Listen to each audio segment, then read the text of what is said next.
محرم سے لے کر کے ذی الحجہ تک جو 12 مہینے ہیں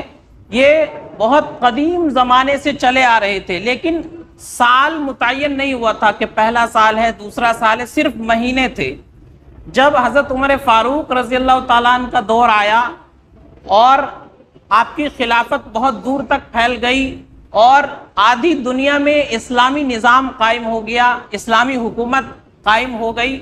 تو حضرت ابو موسیٰ اشعری رضی اللہ تعالیٰ عنہ ایک صحابی ہیں،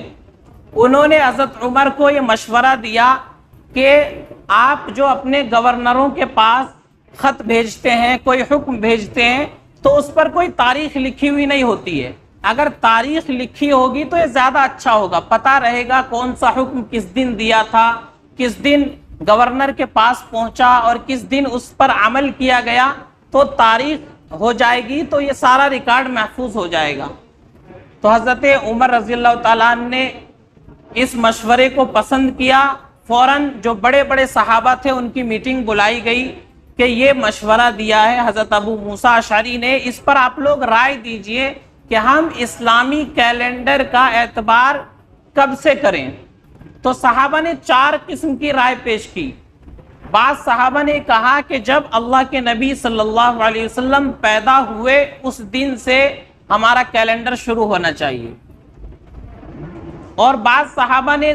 دوسری رائے پیش کی کہ جب اللہ کے نبی صلی اللہ علیہ وسلم کو نبی بنایا گیا اس دن سے ہمارا کیلنڈر شروع ہونا چاہیے۔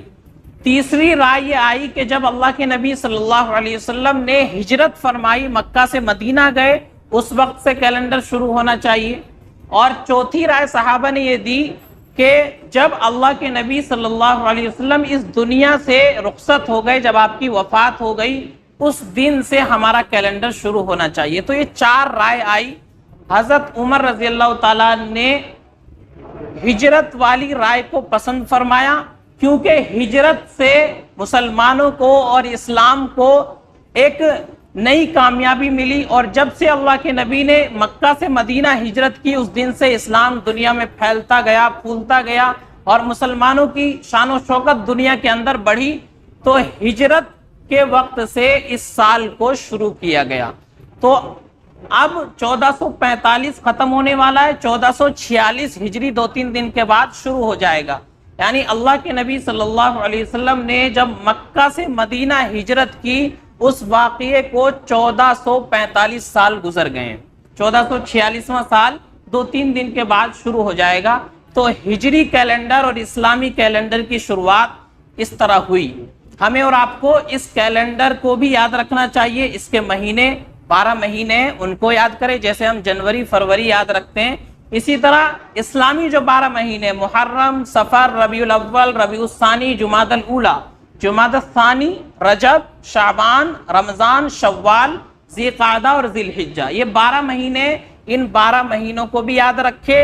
اور ان مہینوں کی تاریخ کتنی ہے وہ بھی ہمیں معلوم ہونی چاہیے، کیونکہ ہماری عبادتوں کا تعلق زیادہ تر جو ہے اسی کیلنڈر سے ہے۔